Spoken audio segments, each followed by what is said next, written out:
నమస్తే. Welcome to real estate TV.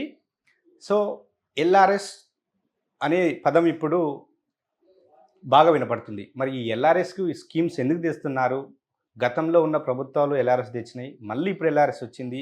ఈ విధంగా అన్‌అప్రూవ్డ్ లేఅవుట్స్ వస్తూ, వాటికి మళ్ళీ ఎల్ఆర్ఎస్ ఇస్తూ, ప్రజలను ఇబ్బంది పెడుతూ, ఫీజుల రూపంలో మళ్ళీ తీసుకుంటూ, ఫీజులు కట్టినా కూడా వాటికి ఫైనల్ ప్రొసీడింగ్స్ ఇవ్వకపోవడం, ఇలాంటి సమస్యలన్నీ గతం నుంచే వస్తున్నాయి. సో, వీటి గురించి మాట్లాడడానికి రియల్ ఎస్టేట్ టీవీ స్టూడియోలో మనతో పాటు ఉన్నారు రియల్ ఎస్టేట్ ఎక్స్పర్ట్ ఎన్ అంజయ్ గారు. సో, వారిని అడిగి తెలుసుకుందాం గతంలో ఏం జరిగింది? మరి ఇప్పుడు ఏం చేయాలి? ఇవన్నీ విషయాలు తెలుసుకుందాం. సార్ నమస్తే. నమస్తే. ఇప్పుడు ఈ జీవో వచ్చి ఒక 10 డేస్ అవుతుంది. కొత్తగా ఎల్ఆర్ఎస్ 2020కి సంబంధించిన ఫీజు కట్టుకోండి 25% తగ్గిస్తాము. మార్చి 31 లోపు మీరు పేమెంట్ చేసుకోండి అంటున్నారు. మరి ఈ జీవో వచ్చిన తర్వాత గైడ్‌లైన్స్ ఇవ్వడానికి 5 డేస్ టైం పట్టింది.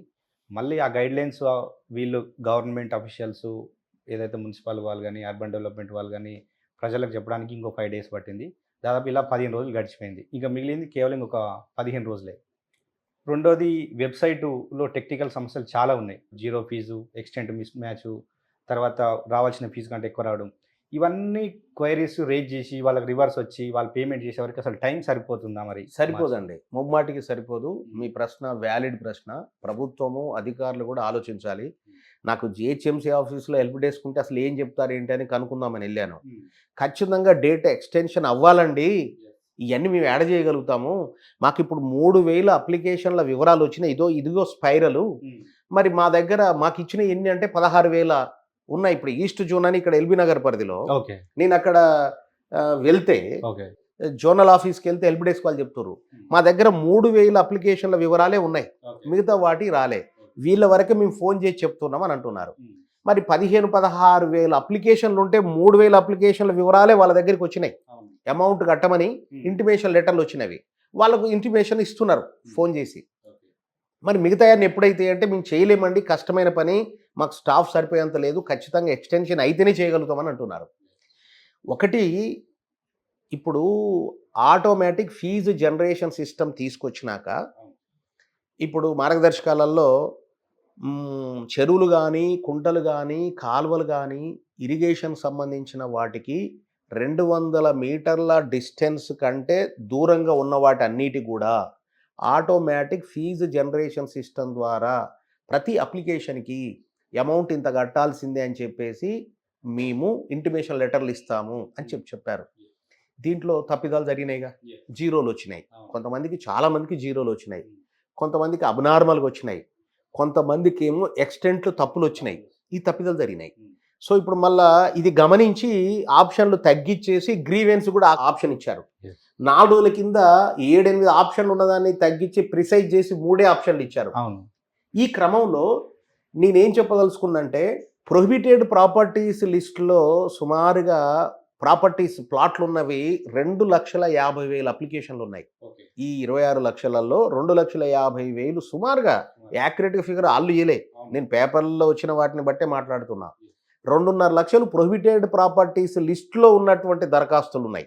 అంటే that plot falls under prohibited properties. అట్లా అవి ఉన్నాయి. అవి పక్కన పెడదాం. రెండోది, 4 లక్షల పైచిలకు ఈ 200 మీటర్ల పరిధిలో ఉన్నాయి. ఒక కాల్వకో, ఒక చెరువుకో, కుంటకో ఒక 200 మీటర్లు అంటే దగ్గర దగ్గర 1/2 కిలోమీటరు. ఒక 1/2 కిలోమీటర్ మధ్యలో ప్లాట్లున్నా, లేఅవుట్లున్నా అవన్నీ వదిలేసి మిగతాయి ప్రీ ఇంటిమేషన్ అన్నాడు. మరి ఇవన్నీ ఎప్పుడు ఫీల్డ్ మీద పోయి మరి చూడాలి కదా. ఒకటి కాదు, 2 కాదు, 4.5 లక్షలు. ఎంత యంత్రాంగం ఉంటే, ఎంత ఫాస్ట్గా మూమెంట్ అయితే అది అవుతుంది. కాబట్టి ఏంటంటే ఖచ్చితంగా ఇక్కడ ఇవన్నీ సార్ట్ అవుట్ చేస్తూ సీరియస్గా ముందుకు వెళ్ళడానికి, ఇంకా వేరే వాళ్ళని డిస్టర్బ్ చేసి చేయొద్దండి.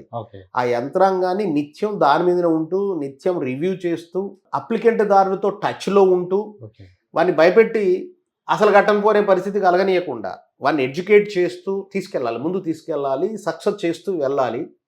కాబట్టి ఏంటంటే, ఒకటి అట్రాక్షన్ ఇక్కడ ఏముంది అని అంటే, రిబేట్ ఉంది, 25% ఫీజు కన్సెషన్ ఉంది.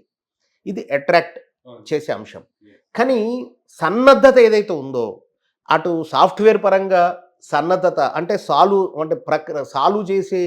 రిజాల్వ్ చేసే క్రమంలో సాఫ్ట్వేర్ని పర్ఫెక్ట్గా యూటిలైజ్ చేసుకోవడంలో లోపాలు జరిగినాయి. ఇంటిమేషన్ లెటర్లు పంపించే దాంట్లో ఇది మళ్ళా ఇప్పుడు అప్డేషన్ చేసుకోవడానికి ఇల్లాక 10% దాకా మొబైల్ అప్డేషన్ వాళ్ళు ఉంటారు, ఇంకా తెలవని వాళ్ళు ఉన్నారు. అవును. అదొక ఇంకా అది ఎంతమందికి అయిందో ఎంతమంది చేసుకున్నారో ఇంకా తెలియదు, ఓకే. వాళ్ళందరికీ సమాచారం లేదు. ఓకే. అసలు అప్లికెంట్ దారుడికి డైరెక్ట్గా ఫోన్లో మాట్లాడగలిగే పరిస్థితి రావాలండి. Yes. ఇప్పుడు ఒక ఆఫీస్ పరిధిలో ఉదాహరణకి పెద్దంబర్పేట మున్సిపాలిటీ ఉంది, ఎన్ని వేల అప్లికేషన్లు ఉన్నాయో అన్ని వేల పర్సన్స్తో మాట్లాడాల్సిందే. మాట్లాడితే ఏంటంటే ఎస్ నాతో మాట్లాడిర్రు అంటే చూసుకోరాదండి, సిస్టంలో చూసుకోరాదు. అవును. మాట్లాడినప్పుడు ఒకసారి వచ్చిపోవా ఇది క్లియర్ చేద్దామని అంటే ఖచ్చితంగా సార్ నేను రేపు వస్తా ఎల్లుండి వస్తా, ఒకసారి మిస్ అయ్యి మలిచిపోయింది అనుకో మళ్ళీ ఇంకోసారి అట్లా వెంటబడి ఇట్లా చేసుకోని అతన్ని చూపిస్తే ఆయన ఎమ్మడిపోయి ఆయన ప్లాట్ చూస్తే అట్లా క్లియర్ చేస్తే అవుతుంది. అంటే కాబట్టి ఏంటంటే టైం సరిపోదు కాబట్టి మరొక 2 నెలలు వ్యవధి అదనంగా టైం ఇవ్వాలి. ఇస్తే ప్రభుత్వానికి ఇస్తే చాలా వరకు కంప్లీట్ చేయడానికి అవకాశం ఉంటుంది అనుకుంటున్నాను. సరే, ఇప్పుడు మీరు అన్నట్టు ఒక అధికారి ఇంతమందికి చేయాలంటే నిజంగా చాలా కష్టమైన పని. సో గవర్నమెంట్ ఏం చేసిందంటే హెల్ప్ లైన్ నెంబర్ పెట్టింది, ఎల్ఆర్కి సంబంధించిన హెల్ప్ లైన్ నెంబర్ కాల్ చేయడానికి పెట్టింది వెబ్సైట్లో. ఆ నెంబర్ కాల్ చేస్తే మాత్రం అసలు కనెక్ట్ అవ్వట్లేదు, గంటలు ఎన్నిసార్లు కాల్ చేసినా కనెక్ట్ అవ్వట్లేదు. అంటే వీళ్ళు ఎంతసేపు మార్గదర్శకాలు రిలీజ్ చేసాం, గవర్నమెంట్ అధికారులకు గైడ్లైన్స్ ఇచ్చారు, కానీ ఆ వాటిలో పొరపాట్లు అన్నీ అర్థమవుతున్నాయి. సో ఎట్లా చూడొచ్చు ఈ అంశాలు? రైట్, ఒకటండి ప్రాక్టికల్గా పని చేయగలిగే నైపుణ్యాన్ని కల్పించాలి పని చేసేవాడికి. ఆ సన్నద్ధత తగ్గింది, అంత పర్ఫెక్ట్గా జరగలే, ఇప్పుడిప్పుడే జరుగుతున్నట్టు కనపడతా ఉంది. సాఫ్ట్వేర్లో లోపాలు ఉన్నాయి, సమయం తక్కువగా ఉంది. ఒకటే అట్రాక్షన్ ఏంటంటే 25% రిబేట్. ఈ 25% రిబేట్ మంచిదే, కానీ ఇది ఒక రకంగా ఇప్పుడు స్టార్ట్ అయినట్టు. ఎందుకంటే నువ్వు మార్చి 31 లాస్ట్ డేట్ పెట్టి నువ్వు 3 రోజుల కింద అంటే 10-11 తారీఖులలో అప్డేషన్ చేశారు. సాఫ్ట్వేర్ని ఆప్షన్లు బోలెడుంటే ఎత్తేసి 3 పెట్టారు. మరి ఇప్పుడు ఇదంతా ఉంది కాబట్టి సమయం సరిపోదు కాబట్టి హెల్ప్ లైన్ ఒకటి అన్నారు, హెల్ప్ లైన్ కలవట్లేదు అంటారు చాలామంది. సార్ హెల్ప్ లైన్ కలవట్లేదు ఏం చేయాలి అంటే క్లియర్గా ఏంటంటే హెల్ప్ లైన్ ఒకటి కాకుండా 4 నెంబర్ లైన్ ఇచ్చి ఆ హెల్ప్ లైన్లో నా అప్లికేషన్ నెంబర్ ఇది అని చెప్తే ఆ అప్లికేషన్ నెంబర్ రాసుకొని నువ్వు లైన్లో ఉండు అని చెప్పి కొట్టి సిస్టంలో కొట్టి ఇది 1-2 మినిట్స్లోనే నీ స్టేటస్ ఇది, ఇగో ఈ పని చెయ్యి నువ్వు, ఇగో పలానా దగ్గర నువ్వు కలువు. ఇప్పుడు ఓవరాల్గా స్టేట్ వైడ్గా ఒకటే హెల్ప్ లైన్ పెట్టారు, అవి ఒక 5-6 పెట్టాలి. 5-6 పెడితే ఒకటి కాకపోతే ఒకటైనా కలుస్తుంది.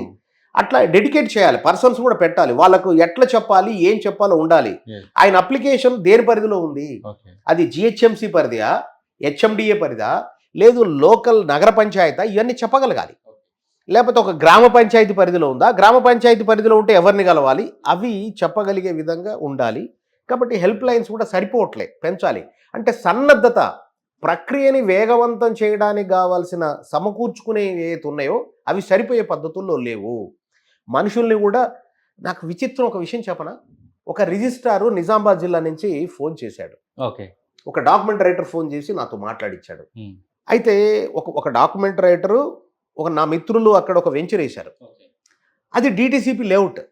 డిటిసిపి నుంచి అప్రూవల్ వచ్చింది, అలా కొన్ని అప్లికేషన్లు కొన్ని రిజిస్ట్రేషన్లు అయినాయి ఆ లేఅవుట్లో. మరి మిగతా ఈ లేఅవుట్ రెగ్యులేషన్ ఎందుకు చేసుకోవట్లేదు, మీరు ఎప్పుడు వస్తారో ఎప్పుడు చేసుకుంటారు, మీరు ప్రీ రిజిస్ట్రేషన్ ద్వారా చేసుకోవచ్చు కదా అని చెప్పి రిజిస్ట్రారు డాక్యుమెంట్ రైటర్ చేత ఫోన్ చేపిస్తే ఆయన కంగారు ఎత్తిపోయి ఆయన నన్ను లైన్లో తీసుకున్నాడు. మీ ముగ్గురం లైన్లో ఉన్నాం, డాక్యుమెంట్ రైటరు ఫోన్ కలిపి అతనితో మాట్లాడితే అతను నాకు కలిపాడు, రిజిస్ట్రార్ దగ్గర ఆయన ఉన్నాడు, రిజిస్ట్రారు ముగ్గురం మాట్లాడుతూ ఉన్నాం. ఆ రిజిస్ట్రార్ అయితే నాకు ఆశ్చర్యం వేసింది, డిటిసిపి అప్రూవల్ లేఅవుట్కే కట్టాలి ఎల్ఆర్ఎస్, నీకు తెలవదా ఏంది అంటున్నాను.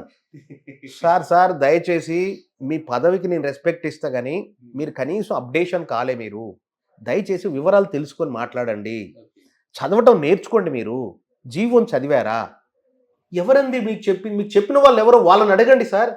అసలు మీకే విషయం తెలియకపోతే మీరు ఫోన్ చేసి డిటిసిపి అప్రూవ్డ్ అయిన లేఅవుట్ని మీరు ఫీజు ఎందుకు కడతలేరు, ప్రీ రిజిస్ట్రేషన్ మాడ్యూల్ ద్వారా మీరు ఎందుకు రిజిస్ట్రేషన్ చేసుకోలేని మీరు అడుగుతున్నారు, ఇది కరెక్ట్ కాదు సార్ అని అంటే ఆయన షాక్ అయినట్టు అయింది ఆయనకి.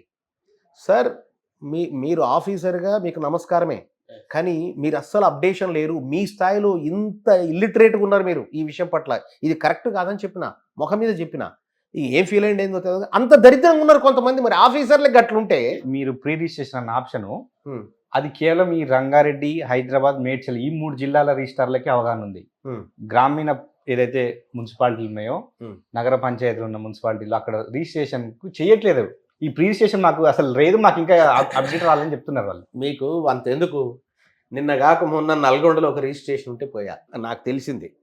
అక్కడ ఇప్పుడు ఏం చేయాలి, ప్లాట్లన్నీ ఆపేయాలిగా. నువ్వు ప్రీ రిజిస్ట్రేషన్ మాడ్యూల్ ద్వారా నువ్వు పేమెంట్ చేస్తేనే నీకు రిజిస్ట్రేషన్ చేస్తానాలి కదా, కాలేదు. రిజిస్ట్రేషన్లు అవుతున్నాయి, అర్థమవుతుందా? అంటే ఇంకా 4 రోజుల తర్వాత ప్రీ రిజిస్టర్ స్టార్ట్ అయింది మా దగ్గర అంటారు. ఇక నేనేం గమ్మునున్నాయి కాడ, నేను వేరే ఎవరితో ఏం మాట్లాడలే, కామన్ వచ్చిన. ఇక అట్లుంది సిచ్యువేషన్. అంటే ఏ జిల్లాకు ఆ జిల్లాలో రిజిస్ట్రార్లు అందరిని కూర్చోబెట్టి డిస్ట్రిక్ట్ రిజిస్ట్రార్ స్థాయిలో, అదేవిధంగా ఈ సాఫ్ట్వేర్ అప్డేషన్ చేసినటువంటి వాళ్ళు కూడా ఇన్వాల్వ్ అయ్యి వాళ్ళకు వివరించి, వాళ్ళందరితో మీటింగ్ పెట్టి వాళ్ళకు వివరించాలండి. ఏదో వీడియో కాల్లో పెట్టి చెప్తే కాదు, ఒక క్లాస్ రూమ్లో కూర్చోబెట్టి విద్యార్థికి చెప్పినట్టుగా వివరాలన్నీ కూడా ఒక స్క్రీన్, పెద్ద స్క్రీన్ పెట్టి దాంట్లో చూపిస్తూ ఇట్లా చేయాలి, ఇట్లా చేయాలి, ఇట్లా చేయాలని చెప్తే ఆ రిజిస్ట్రార్లు ఏం చేస్తారంటే డాక్యుమెంట్ రైటర్లకు వివరిస్తారు. వాళ్ళు ఈ ప్రీ రిజిస్ట్రేషన్లు అప్పుడు ఏమైందంటే అప్లికేషన్ పెట్టుకొని వాడు ఎవడైతే ఉన్నాడో, డాక్యుమెంట్ ఉంటుంది, రిజిస్ట్రేషన్ అయి ఉంటుంది. గతంలో 2020 కంటే ముందు ఆగస్టు 26వ తారీఖు ఏదో కట్ ఆఫ్ డేట్ పెట్టారు, అంతకంటే ముందు రిజిస్ట్రేషన్ అయిన డాక్యుమెంట్లు ఉన్న వాళ్ళు ఏం చేయాలో అర్థం కాని వాళ్ళు ఉంటారు కదా. ఒక్క డాక్యుమెంట్ రైటర్ని కలిసిన రిజిస్ట్రేషన్ ఆఫీస్ అది మిస్ కాకుండా రిజిస్ట్రేషన్ చేయించేటట్టుగా డాక్యుమెంట్ రైటర్ని తయారు చేయాల్సిన బాధ్యత సబ్ రిజిస్ట్రార్ది. మరి సబ్ రిజిస్ట్రార్లు ఎవరు తయారు చేయాలి? డిస్ట్రిక్ట్ రిజిస్ట్రార్ తయారు చేయాలి. ప్రభుత్వ యంత్రాంగం గ్రాస్ రూట్ లెవెల్లో పని చేయలేకపోయింది ఇప్పటికీ కూడా. ఇవన్నీ ల్యాబ్స్ ఉన్నాయండి, ఇవన్నీ సరిదిద్దుకుంటేనే పర్ఫెక్ట్గా రిజల్ట్ వస్తుంది. కానీ పేపర్లు ఏం రాస్తున్నారు, అప్లికెంట్ దారుల నుంచి నిరాసక్తత కనపడుతుంది, బాగా ముందుకు రాలేకపోతున్నారు అంటే తెలియట్లే, వాళ్ళకు తెలియజెప్పే యంత్రాంగం లేదు సరిగ్గా. పైనుంచేం పేపర్లు ఇక అయిపోయింది ఫటాఫట్ అన్నట్టుగానేమో పైన మంత్రుల స్థాయిలో, సీఎం స్థాయిలో, ఐపీఎస్ స్థాయిలో ప్రకటనలు వచ్చేస్తున్నాయి. కింద పని చేయాల్సిన వాడికి ఎట్ట చేయాలో తెలవపోయేసరికి పని చేయించుకునే వాడిని కూడా అర్థం కావట్లే. ఈ సమస్యలు ఉన్నాయి, అప్డేషన్ లేదు, అప్గ్రేడ్ కావాలి, ఆలోచన విధానం పెరగాలి, అర్థం చేసుకునేటట్టుగా వాళ్ళని తీర్చిదిద్దాలి, అది జరగట్లేదు. మీరు ఇప్పుడు డేట్ ఎక్స్టెండ్ చేయాలని అడుగుతున్నారు. ఎస్. సో అంటే మీకు అనుభవం ఉన్నప్పటి నుంచి రియల్ ఎస్టేట్లో గతంలో 2016లో కూడా ఈ విధంగా ఎల్ఆర్ఎస్ తెచ్చారు. అప్పుడు కొందరు కట్టిర్రు, తర్వాత కొందరు కట్టలేదు, మళ్ళీ 2020 తెచ్చారు.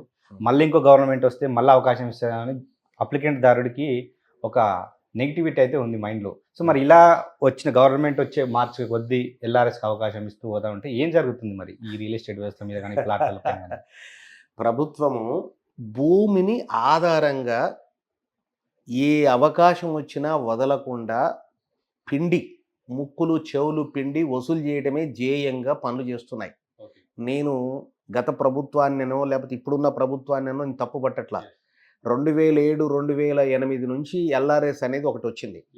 అప్పటి నుంచి పలు దఫాలుగా జీవోని తీసుకొచ్చి, ఒకసారి జీవోని తెస్తారు, ఒక కట్ ఆఫ్ డేట్ అని పెట్టారు.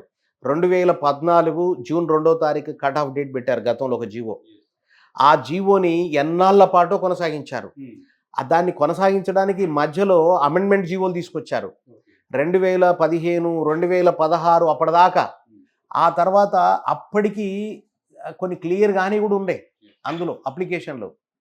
మళ్ళీ ఏమైంది, అంతటితో క్లియర్ చేయాలి కదా, అప్పటికి ఏం చేయాలి, అప్పుడు ఆ ప్రభుత్వం ఏం చేయాల్సి ఉండే అంటే ఇక పైన ఉండవని చెప్పాలి, రాకుండా చూడాలి. ఇప్పుడు ప్రభుత్వం అంటే ఏంటి, ఒక సీఎంఓ లేకపోతే రెవెన్యూ మినిస్టరో లేకపోతే మున్సిపాలిటీ మినిస్టరో లేకపోతే మున్సిపల్ అడ్మినిస్ట్రేటివ్ ప్రిన్సిపల్ సెక్రటరీ కాదు కదా. ప్రభుత్వం అన్ని విభాగాలు ఉన్నాయి కదా. గ్రామ పాలక సంస్థ ఉంటుంది, గ్రామ పంచాయతీ, మున్సిపాలిటీ ఉంటుంది, ఇక్కడ వస్తే హెచ్ఎండిఏ ఉంది, ఇవన్నీ ఉన్నాయి. ఇల్లీగల్ లేఅవుట్స్ కొల్లలు వస్తున్నాయి. ఇప్పుడు మండల్ లెవెల్లో, మండల్ హెడ్ క్వార్టర్లో, గ్రామ పరిధిలో ఒక హైవే ఉందంటే హైవే కారుకొని అడ్డగోలుగా వెంచర్లు వేస్తున్నారు. ఆ వెంచర్లు విచిత్రం. ఇప్పుడు ఎట్లా అమ్ముతారో తెలుసా, గుంటను కూడా, ఒక గుంట భూమిని కూడా ధరణిలో నాలా కన్వర్షన్ చేపించి, ఆ గుంటని కన్వర్షన్ అయింది కదా, మళ్ళీ రిజిస్ట్రార్ దగ్గర తీసుకెళ్లి ప్లాట్ రూపంలో రిజిస్ట్రేషన్ చేస్తున్నారు. వాటికి ప్లాట్ నెంబర్ వేయట్లేదు సార్, వేయట్లే, ఐడెంటిఫై లేదు అసలు, వేయట్లే, కానీ రిజిస్ట్రేషన్ చేస్తున్నారు. అసలు ఎట్లా ఎంటర్టైన్ చేస్తాం తెలియదా, ప్రభుత్వానికి తెలియదా? చాలా మంది, ఇప్పుడు నేను నకరికల్లో గమనించిన, సూర్యాపేటలో గమనించిన, నల్గొండలో గమనించిన, 2 గుంటలు 3 గుంటలను ఎల్ఆర్ఎస్ నాలా కన్వర్షన్ చెయ్య, వాటిని రిజిస్ట్రేషన్లు చేయాలి. ఇది కరెక్ట్ కాదు. రెండోది, ఇప్పుడు అవి కాన్స్టెంట్గా ఇంకేమైనా ఉంటే తీసుకురండి అని చెప్పి, ఇప్పుడు 151 జీవో ఉండే, 151 జీవోని పలు దఫాలుగా ఎక్స్టెన్షన్ చేసి, ఒకసారి 60 రోజులు అన్నాడు, ఒకసారి 90 రోజులు అన్నాడు, ఒకసారి 120 రోజులు అన్నాడు. 60, 90, 120 ఎన్ని నెలలు అయింది? బోలెడన్ని నెలలు అయింది. ఓకే. నెలలు అయినా కూడా అన్ని కంప్లీట్ చేయలే, అప్పటికి పెండింగ్ ఉన్నాయి. ఓకే. ఎందుకు పెండింగ్ ఉన్నాయి? రిజెక్ట్ చేసిన నేను మాట్లాడట్లేనండి. రిజెక్ట్కి అయితే ఒక కారణం చూపించి ఉండొచ్చు.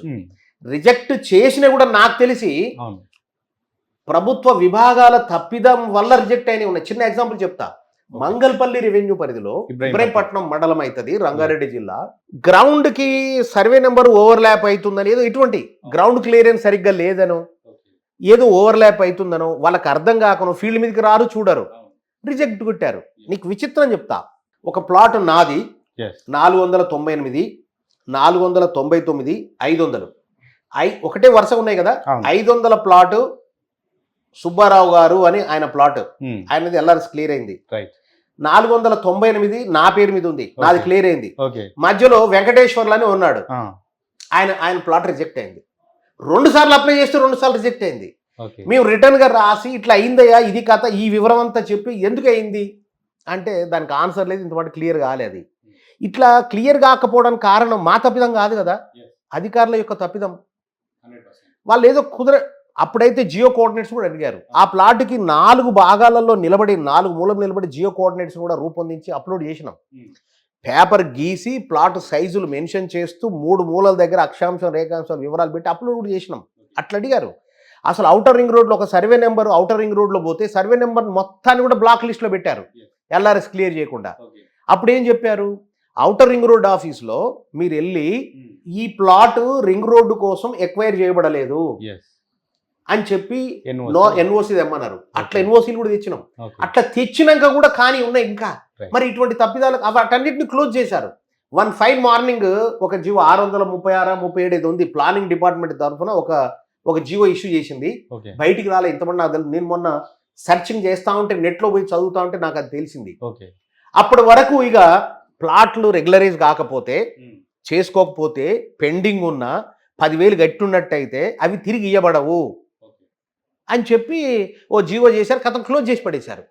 అసలు అప్పుడు 10,000 కట్టి ఇప్పటికీ రెగ్యులరైజ్ కాకుండా ఉన్న ప్లాట్కి ఇప్పుడు మీరు మళ్ళీ కొత్తగా ఆ అప్లికేషన్ ఇప్పుడు పరిగణిస్తామని చెప్పాలిగా. అవును. అది అట్లా పెట్టి 2020లో మళ్ళీ జీవో తెచ్చింది ఆ గవర్నమెంట్. ఆ 10 ఏళ్ల కాలం ఉన్న గవర్నమెంట్ మళ్ళీ జీవో తెచ్చింది. ప్రతిదీ మీరు అప్లికేషన్ పెట్టుకోండి, రిజిస్ట్రేషన్లన్నీ ఆపి భయాన్ని క్రియేట్ చేసి సరే అప్లికేషన్ పెట్టుకున్నారు. సరే అది హైకోర్టులో పడ్డది, అటు నుంచి సుప్రీంకోర్టు పోయింది, కొంత రిస్ట్రిక్షన్స్ ఉన్నాయి, చాలా మంది ఆపారు, కానీ కొంతమంది చేశారు. హైదరాబాద్ చుట్టూతా మేడ్చల్ పరిధిలో బాగా బీభత్సంగా జరిగిందని వింటున్నాం. వార్తలు వస్తున్నాయి, టీవీలో వస్తుంది, వార్తలు వస్తుంది. చాలా మంది రిజిస్ట్రార్లు దాదాపుగా 70 మంది సస్పెండ్ చేశారని విన్నాం. మొన్న ఒక ఆఫీసరే చెప్పాడు మనకి, ఎందుకు తప్పులు చేసినందుకు. అంటే అనాథరైజ్ లేఅవుట్లలో అప్పటి వరకు ప్లాట్లు రిజిస్ట్రేషన్ కాని వాటిని కూడా చెయ్యొద్దని చెప్పినాక కూడా చేసినందుకు ప్రభుత్వం బ్లాక్ చేసినా కూడా రిజిస్ట్రేషన్ చేశారు. వాటి గురించి బయటికి ఎక్కువ వార్తలు రానియట్లే, 1, 2 అలా వచ్చినాయి అమ్మటే ఎక్కువ రానియట్లే. అంటే ప్రభుత్వ అధికారుల నుంచి జరిగే తప్పిదాలని బయటికి రానియకుండా కూడా తొక్కిపెట్టారు. అంటే మీరు అన్నట్టు గతంలో 2016, 15 టైంలో కూడా ఫీజు కట్టి ఉన్నారు సార్, ఇంతవరకు వాళ్ళకి ఫైనల్ ప్రొసీడింగ్స్ రాలేదు. అవి నీకు వివరాలు కావాలంటే ఏమున్నాయి తెలుసుకుందామని ఇప్పుడు మీరు హెచ్ఎండిఏ సైట్లోకి వెళ్ళి ఎల్ఆర్ఎస్ బిఆర్ఎస్ అని కొడితే, ఓల్డ్ సైట్ ఇది, ఓల్డ్ సైట్లో కట్టంగానే ఇప్పుడు లాగానే మన ఫోన్ నెంబరు కింద ఓటీపీ కొట్టాలి, కొడితే ఓపెన్ అవుతాం. లేదు మనం ఓటీపీ దాని పాస్వర్డ్ మర్చిపోతే మన ఫోన్ నెంబర్ అందులో కొట్టి కింద నొక్కంగానే మనకు ఓటీపీ వస్తుంది. ఓటీపీ వస్తుంది, ఇప్పటికి కూడా వస్తుంది, కానీ ఆ వివరాలు దాంట్లో పెట్టి కొడదామనంటే మన వివరాలు రావట్లేదు. నేను హెచ్ఎండిఏ ఆఫీస్కి వెళ్ళి అడిగా, అవునండి గతంలో నేను 26 అప్లికేషన్లు పెట్టుకున్న నా ఫోన్ నెంబర్ మీద, నావి నా వాళ్ళకు సంబంధించినవి కలిపి పెడితే అందులో ఒక 6, 7 ఓకే అయినాయి, మిగతాయి కాలేదు. ఆ వివరాలు తెలుసుకుందామని చెప్పేసి చూస్తే ఇప్పుడు రావట్లేదు. ఏంటంటే ఆ వెబ్సైట్ని ప్రైవేటు వాళ్ళకు మెయింటైన్ చేయడానికి ఇచ్చినాము, మెయింటెనెన్స్ ఛార్జెస్ పే చేయలేక మేము వదిలేసినాము, వాళ్ళు కూడా సర్వీస్ ఇవ్వట్లేదు ఇప్పుడు అని చెప్పారు. ఇది పరిస్థితి హెచ్ఎండిఏ. పరిస్థితి ఏం లేదు, నేను చెప్తున్నా 2018లోనో 2019లోనో ఒక జియో ఇష్యూ చేశారు. గతాన్ని ఎవరికి అడగడానికి లేదు అని చెప్పి ఆ జియో సారాంశం క్లోజ్ చేశారు. మళ్ళీ ఫ్రెష్గా 2020లో మళ్ళీ జియో పట్టుకొచ్చారు, 131 జియో మళ్ళీ కొత్తగా వచ్చింది ఎల్ఆర్ఎస్. అంటే రాజకీయ నాయకులు భూమి సంబంధిత విషయాలని తప్పు జరగడానికి వాళ్ళే సహకరించే పద్ధతుల్లో వ్యవహరిస్తున్నారు. తప్పు జరిగిన తర్వాత మళ్ళీ సరిదిద్దుతాం అని చెప్పేసి ముక్కు పిండి వసూలు చేస్తున్నారు. ఇది కరెక్ట్ కాదు. ఈ ఎల్ఆర్ఎస్ బీఆర్ఎస్ విషయంలో మన విషయము హైకోర్టులో పడింది కేసు. హైకోర్టు ఏం వ్యాఖ్యానించిందంటే నా పదాలుగా కాకుండా ఒక వాక్యం ఉంది, చూసి చెప్తుంది. ప్రభుత్వము అక్రమ లేఅవుట్లు ప్లాట్ల క్రమబద్ధీకరణ కోసం తెచ్చిన జీవో అక్రమార్కులను ప్రోత్సహించేలా ఉంది. చట్టాలను ఉల్లంఘించిన వారికి మేలు చేసేలా ప్రభుత్వం నిర్ణయాలు తీసుకోవడం ఏమిటి? ప్రభుత్వాన్ని హైకోర్టు ప్రశ్నించింది. ఎంత ఘాటైన పదం అంటే ఎంత దారుణంగా ఉంది. ఇప్పుడు అధికారులు అనేవాళ్ళు ఐఏఎస్లు ఉన్నారు, గ్రూప్ 1 గ్రూప్ 2 చదివి మంచి ఉన్నత స్థాయిలో పద్ధతిగా పరిపాలన సరిగ్గా తీసుకుపోవాల్సిన వాళ్ళు ఉన్నారు. జరిగిన తప్పిదాలనే పదే పదే ఎందుకు జరగనిస్తున్నట్టు?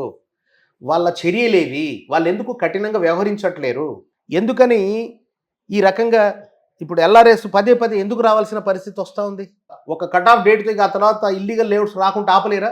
అంటే ప్రభుత్వం రిజిస్ట్రేషన్ ఆఫీసులు గవర్నమెంటే కదా, అక్కడే కదా రిజిస్ట్రేషన్ అవుతుంది. ప్రభుత్వం ఆపే ప్రయత్నం చేస్తుంది కానీ సబ్ రిజిస్టార్లే ఈ విధంగా దాన్ని చర్య చేస్తారు. రాంగ్ అండి, నేను దాన్ని యాక్సెప్ట్ చేయను. మనల్ని పరిపాలించే వాళ్ళ ఆలోచనలోనే తప్పు జరగడానికి ఆప్షన్ ఇచ్చేటట్టుగా వ్యవహరిస్తున్నారు. తప్పు జరిగినాక మళ్ళీ వసూలు చేస్తున్నారు, క్యాచ్ చేసుకునే ప్రయత్నం.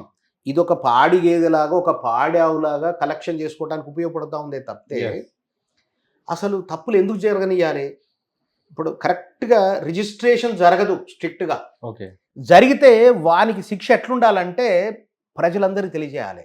తప్పు చేశాడు, రిజిస్టార్ చేశాడు, చేయకూడదు చేశాడు, వాని ఫోటో పెద్ద ఎత్తున పెట్టాలి, వాని శిక్ష కఠినంగా ఉండాలి, వాని మళ్ళీ రీఇన్స్టేట్ అవ్వద్దు, ఎక్కడ వాని జాబే పోవాలి కదా, వాడికి జైలు శిక్ష కూడా కావాలి కదా. అటువంటి యాక్షన్ ఎందుకు తీసుకోవట్లేవు నువ్వు? అంటే సబ్ రిజిస్టార్ నుంచి డిస్ట్రిక్ట్ రిజిస్టార్ నుంచి ఐజీ, ఆ నుంచి రాజకీయ నాయకులకి వీళ్ళందరికీ పైకి పోవాలనా, రావాలనా, వసూళ్ళు జరగాలనా, ఏమనుకోవాలి? అట్లా జరుగుతుందని అనుకోవాలా, ఏమనుకోవాలి? ఎందుకు ఆపలేకపోతున్నాం మనం? ఆ వైపుగా కృషి చెయ్యకపోతే ఇది ఇక ఎప్పుడు ఉంటుందండి? ఎల్ఆర్ఎస్ నెక్స్ట్ వచ్చే గవర్నమెంట్ కూడా ఎల్ఆర్ఎస్ అంటదండి. ఎల్ఆర్ఎస్ అంటది, బీఆర్ఎస్ అంటది. తప్పులు చేసుకొని ఇద్దాం, ముక్కుపిండి వసూలు చేద్దాం, ఇది పద్ధతి. కానీ ఒకటే విషయం అండి, నేను వీక్షకులకి, దరఖాస్తుదారులకి, ప్లాట్ ఓనర్లకి, కొనుక్కుందాం అనుకునే వాళ్ళకు కూడా నేను సూచించే సూచన ఏంటంటే, మీరు గతంలో ఒక 5 లక్షలు పెట్టి ప్లాట్ కొనుక్కున్నారు, అది ఇల్లీగల్ లేఅవుట్లో కొనుక్కున్నారు, తెలియక కొనుక్కున్నారు. ఇవాళ మీరు రెగ్యులరైజ్ చేసుకోవాలంటే మీకు 1 లక్ష 2 లక్షలు ఖర్చు అవుతుంది కదా. ఎన్నిసార్లు తిరగాలి? ఇదేమైంది అదేమైంది అని చూసుకోవాలిగా. రెగ్యులరైజ్ అవుతుంది, నీకు రెగ్యులరైజ్ అయినంత మాత్రాన నీ రోడ్డు వెడల్పు అవుతుందా? మా ఫ్రెండ్ ఒక ఆయన, నేను పదే పదే చెప్తున్నా, జేకే శ్రీనివాస్ అని, ఆడ 33 ఫీట్ల రోడ్ లేదు, 25 ఫీట్లే ఉంది. కానీ ఇవాళ ఆ 30 ఫీట్లకు సెట్ బ్యాక్ అవుతూ రెగ్యులరైజ్ చేశారు. కానీ ఇండ్లు అక్కడ 25 ఫీట్ల దగ్గర ఇండ్లు కట్టేసారు ఆడ. అంటే పాలక యంత్రాంగం కూడా అసలు సెట్ బ్యాక్ అయ్యి ఇండ్లు కడుతున్న పరిస్థితి ఉండట్లేదు. ఏం ఉపయోగం ఉంటుంది? నీకు రోడ్డు వెడల్పు ఉంటే కదా ఇంటి ముందర నువ్వు చెట్లు పెట్టుకోగలిగేది. రోడ్డు వెడల్పే లేనప్పుడు చెట్లు ఎక్కడ పెడతావు? కరెంటు లైన్స్ ఉంటాయి. నేనేమంటున్నా, నేను వ్యూవర్స్ని రిక్వెస్ట్ చేసేది, ప్లాట్ కొనే వాళ్ళని రిక్వెస్ట్ చేసేది అంటే, డిటిసిపి అప్రూవ్డ్ అయినటువంటి లేఅవుట్లలో తీసుకోండి. హెచ్ఎండిఏ పరిధిలో ఉంటే హెచ్ఎండిఏ లేఅవుట్లలో తీసుకోండి. ఒక 5,000 ఉండే ప్లాట్ ఇంకొక 1000 ఎక్కువ ఉంటుంది, లేకపోతే 2,000 ఎక్కువ ఉండొచ్చు. కానీ రేట్ ఎక్కువ అవ్వచ్చు, కానీ నీకు సౌకర్యాలు ఉంటాయి. నీకు రోడ్డు ఉంటుంది, నీకు డ్రైనేజ్ ఉంటుంది, నీకు చెట్లు ఉంటాయి, ఒక పార్క్ ఉంటుంది. ఏమండి 10 ఎకరాల వెంచర్లో, ఒక ఎకరం వెంచర్లో పార్క్ ఉంటే, నేను అక్కడ ఇప్పుడు చాణక్యపురి కాలనీ ఏరియాలో ఉంటాను నేను, ఒక పార్క్ ఉందండి, అద్భుతం అది. పార్కు నిండా చెట్లు, ఎంత దగ్గర పెట్టారు, మనుషులు నడవడానికి మాత్రమే తోవలు పెట్టారు. అసలు ఇంత నగరంలో ఒక ఎకరంలో ఒక పార్క్ ఉంటే, చెట్లుంటే, ఎండాలటప్పుడు కూడా అసలు వచ్చి సేద తీరే వాళ్ళు ఎంతమందో, పిల్లలు, మహిళలు, వృద్ధులు ఫ్రెండ్స్గా కూర్చొని వాళ్ళకి ఇళ్లలో బోర్ కొడుతూ వచ్చి పార్కులో కూర్చుంటున్నారు. ఇప్పుడు సాయంత్రం పూట చూస్తే కోలాహలంగా ఉంటుంది ఆ పార్క్. అంటే నీకు ఆ ప్లేస్ ఏది? నలుగురు కూర్చొని మాట్లాడుకోవడానికి అవకాశం ఏది? అటువంటి ఛాన్స్ లేకుండా అయిపోయింది కదా. అంటే ఇరుకుగా ఉండేటువంటి రోడ్లు, పార్కు ప్లేస్ లేనటువంటి రోడ్లు, కరెంటు లేకుండా, వాటర్ సౌకర్యం లేకుండా, డ్రైనేజీ లేకుండా, మళ్ళీ ఎల్ఆర్ఎస్ రూపంలో మళ్ళీ డబ్బులు పే చేయాలి. ఉత్త పుణ్యానికి ప్రభుత్వం డబ్బులు తీసుకుంటుందిగా రెగ్యులరేషన్ ఫీజు పేరుతోటి. ఓపెన్ 10% ఓపెన్ స్పేస్ లేదని చెప్పేసి దాని మీద ప్లాట్ విలువలో 14% తీసుకుంటుందిగా. అవును. ఇవాళ గవర్నమెంట్ వాల్యూ 10 లక్షలు అనుకోండి, నీ ప్లాట్ ఒకటి ఉంది, Yes. ఇల్లీగల్ లేఅవుట్లో ఉంది, 10 లక్షల ప్లాట్, 10 లక్షల్లో 1,40,000 రూపాయలు కేవలం నువ్వు ఓపెన్ స్పేస్ లేదని నువ్వు కడుతున్నావు, రెగ్యులరైజేషన్ ఛార్జీలతో పాటుగా 1,40,000 కడుతున్నావు. నీకు మరి ఓపెన్ స్పేస్ కల్పిస్తాడా గవర్నమెంట్? లేదు, ఎక్కడి నుంచి కల్పిస్తుంది? ఫీజే తీసుకుంటున్నారు అంతే. ఫీజు తీసుకుంటుంది. అది ప్రభుత్వానికి వాళ్ళకు డబ్బులు, వాళ్ళు పరిపాలన చేయడానికి కావాల్సిన డబ్బులు మనం సమకూర్చిన వాళ్ళం అవుతున్నాం. ఎందుకు కట్టాలి? వేసేవానికి కూడా బుద్ధి ఉండాలండి. ఇల్లీగల్ లేఅవుట్ ఎందుకు వేయాలి? వాడు కక్కుర్తి డబ్బుల కోసం వేసాడు, మనం ఎందుకు కొనాలి? మళ్ళీ ఎల్ఆర్ఎస్ కట్టాలి అని ఓపెన్ స్పేస్ ప్రభుత్వం ఎక్కడ చేయగల? రోడ్డు వెడల్పు చేయలేదు, ఎల్ఆర్ఎస్ క్లియర్ చేస్తుంది, మరి రోడ్డు వెడల్పు చేయగలుగుతుందా? వాళ్ళు ఇల్లు కట్టేస్తున్నారు, ఆపుతున్నారా? మున్సిపాలిటీ వాళ్ళు ఆపట్లేదు. మరి 10% ఆ ఇయర్ ఒక 5-6 లేఅవుట్లకు కలిపి ఒక దగ్గర ఏమన్నా ల్యాండ్ కొని పార్క్ ఏర్పాటు చేస్తున్నారా? లేదు, ఆ సిచ్యువేషన్ లేదు. 14% వసూలు చేస్తున్నారుగా. అవును, ఏం లేదు. ఎందుకంటే ఈ పరిస్థితులు ఇప్పుడు లంగ్ స్పేస్, మనము ఊపిరి పీల్చుకోవడానికి, మనకు ఆక్సిజన్ కావడానికి చెట్లు అవసరం, Yes. ఓపెన్ స్పేస్ అవసరం, నలుగురు కూడడానికి ఉపయోగపడే స్థలం అది, 4 ముచ్చట్లు మాట్లాడుకోవడానికి, శారీరకంగా ఉల్లాసం పొందడానికి, ఊపిరి పీల్చుకోవడానికి అవసరం. అటువంటి స్పేసులు రాకుండా ఉండే పద్ధతుల్లో లేఅవుట్లు వస్తూ ఉంటే మన ప్రభుత్వ విభాగాలు ఏం చేస్తున్నట్టు? ఎంటర్టైన్ ఎందుకు చేస్తున్నట్టు? పదే పదే ఎందుకు వస్తున్నట్టు? కాబట్టి అప్రూవల్ పొందిన లేఅవుట్లలోనే ప్లాట్లు కొనండి, ఇల్లీగల్ లేఅవుట్లలో కొనకండి. ప్రభుత్వ అధికారులారా, మిమ్మల్ని, మీ మీద గౌరవం ఉండాలి ప్రజలకి. మీరు కూడా మోసకారులే అనే పద్ధతుల్లో వ్యవహరించకండి దయచేసి. మిమ్మల్ని తిట్టుకునే పద్ధతులు మీరు చేయకండి. సో ఎల్ఆర్ఎస్ గురించి, దానికి జరుగుతున్న పరిణామాలు, గత ప్రభుత్వాలు, ఇప్పుడున్న ప్రభుత్వాల గురించి వివరంగా చెప్పారు. సో ధన్యవాదాలు సార్. సో చూశారు కదా, సో గతంలో ఎల్ఆర్ఎస్ తెచ్చింది, మళ్ళీ పదే పదే ఇంకొక ప్రభుత్వం మారిన తర్వాత ఎల్ఆర్ఎస్ తెస్తుంది. ఇవన్నీ చిక్కులు ఉండకుండా, అన్అప్రూవ్డ్ లేఅవుట్లో ప్లాట్స్ కొనకుండా, హెచ్ఎండిఏ అండ్ డిటిసిపి అనుమతి ఉన్న వెంచర్లనే ప్లాట్స్ కొనండి, ఇలాంటి సమస్యలు ఉండవు అని క్లియర్గా మనకు రియల్ ఎస్టేట్ ఎక్స్పర్ట్ ఎన్ అంజయ్ గారు చెప్తున్నారు. సో ఇది వాళ్ళ రియల్ ఎస్టేట్ టీవీలో ఎల్ఆర్ఎస్కు సంబంధించిన సమాచారం. మరో వీడియోతో మళ్ళీ కలుద్దాం.